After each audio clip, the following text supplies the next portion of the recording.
Ah, vocês gostaram da história, né? Estão pedindo mais. Vamos para mais uma. Teve uma menina que eu peguei, eu vou chutar aí uns 25, 27 anos. Ela tava com uma senhora muito idosa, tipo, muito mesmo. Já na sua casa dos 90, assim.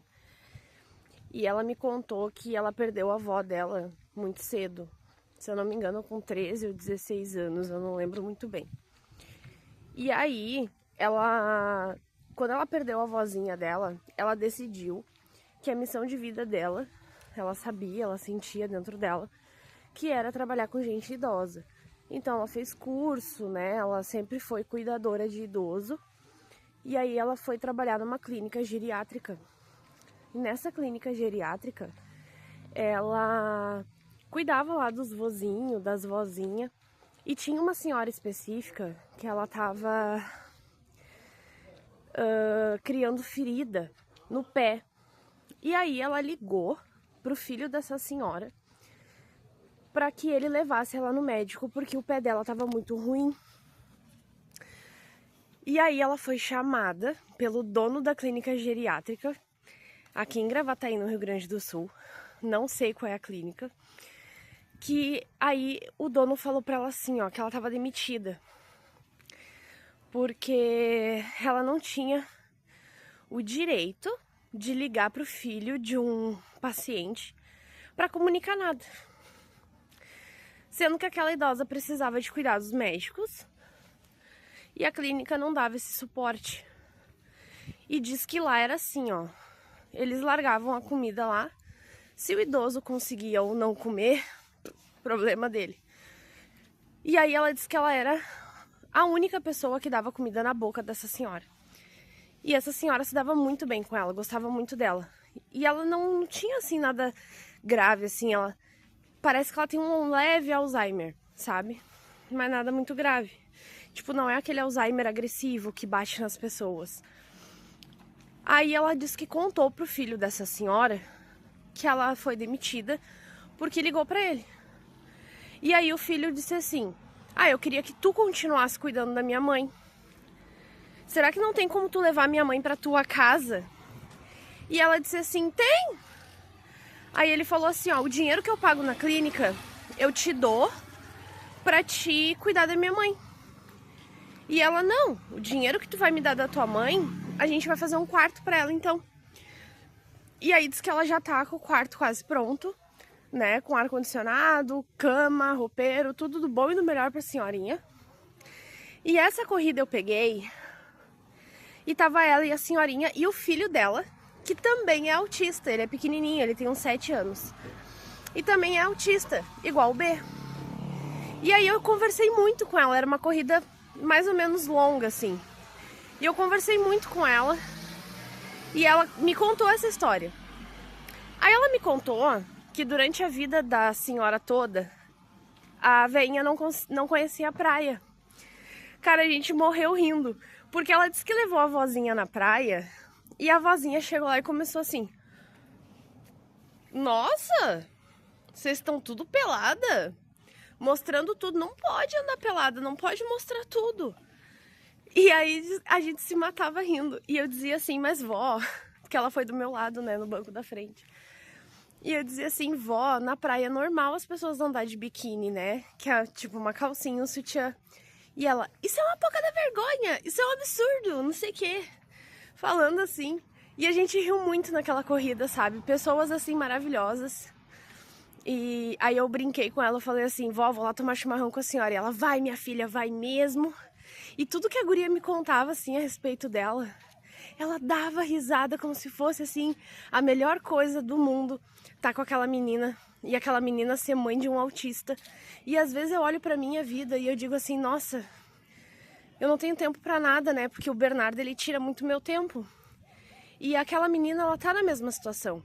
Só que ela ainda encontra tempo, amor e dedicação de também dar uma atenção pra alguém que não é nada dela. E aí ela diz assim que a vozinha, ela se tornou a bisa da casa dela. Que a vozinha é a bisa.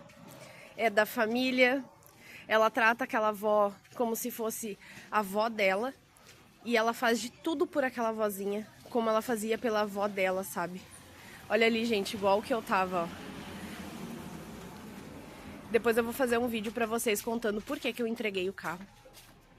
E foi a segunda história, assim, que mais mexeu comigo, porque o amor que ela tinha por aquela senhora e a forma que ela saiu daquela clínica e resolveu assumir, né, aquela senhora e cuidar dela.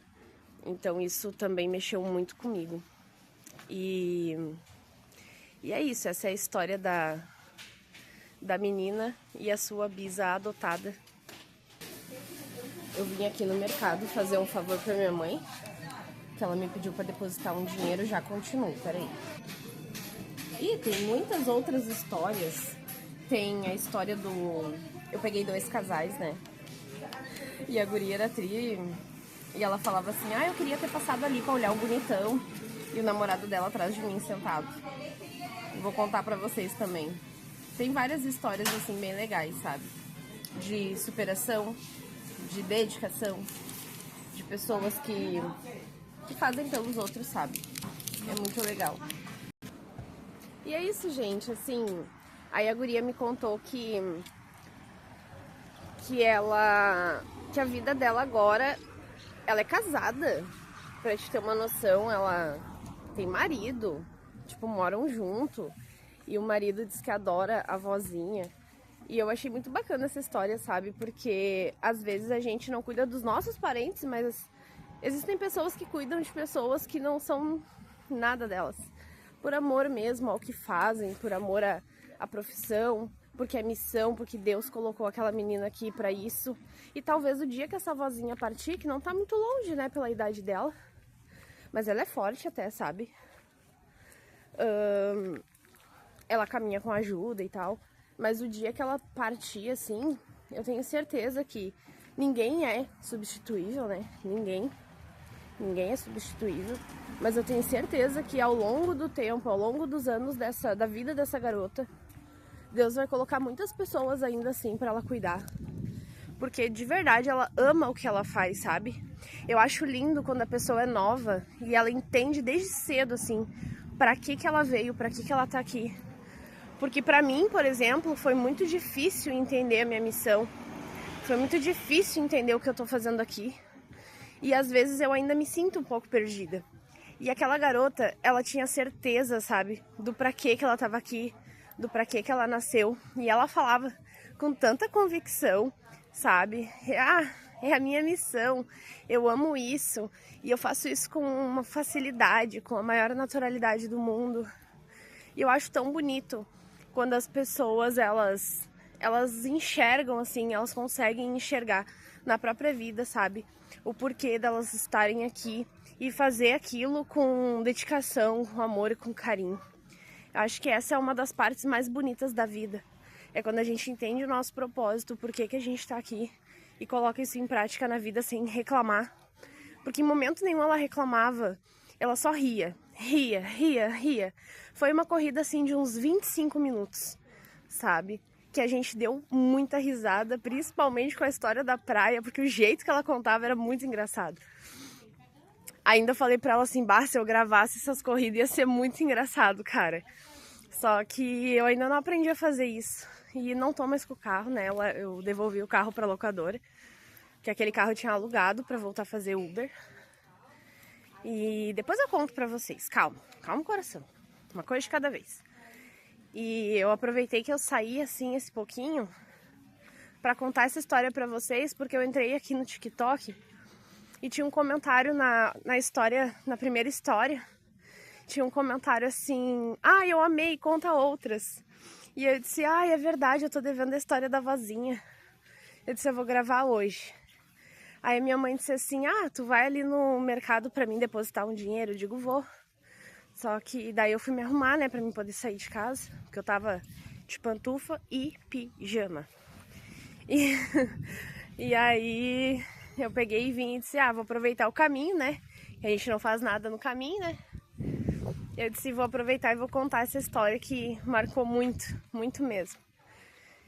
E vou trazendo mais coisas pra vocês aí, além das leituras, porque eu acho importante essa interação que a gente tem, essa amizade que a gente cria, esse vínculo que a gente criou aqui. É muito legal. Vou voltar com as lives também, tá? Então, quem tá com saudade das lives aí, fica atento. Não sei ainda quando e nem se vou fazer todo dia. Que nem eu falei pra vocês, às vezes eu me sinto um pouco perdida no como fazer as coisas, sabe? Aí, de vez em quando, as coisas bombam, assim, ó, dão super certo.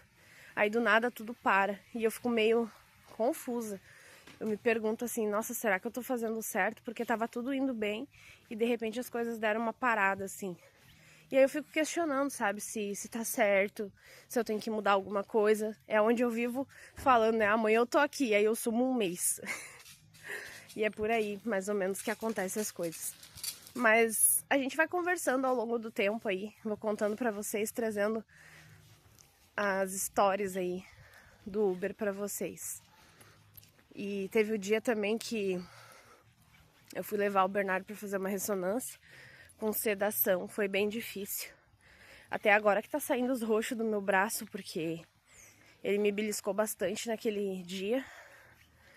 E ontem eu tive sabe quando cai uma ficha assim? Que eu acho que foi porque na vida passada aconteceu um fato entre a gente. E olha eu misturando as histórias já, né? Mas é isso, gente.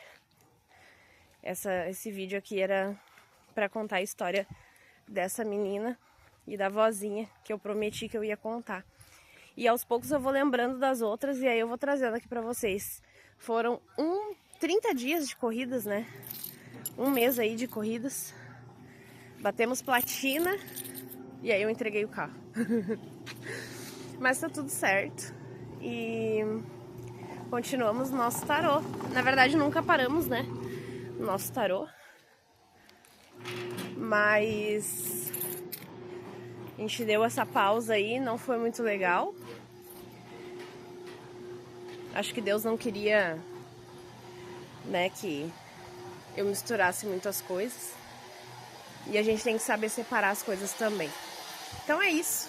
Te vejo na próxima história ou na próxima leitura. Beijo.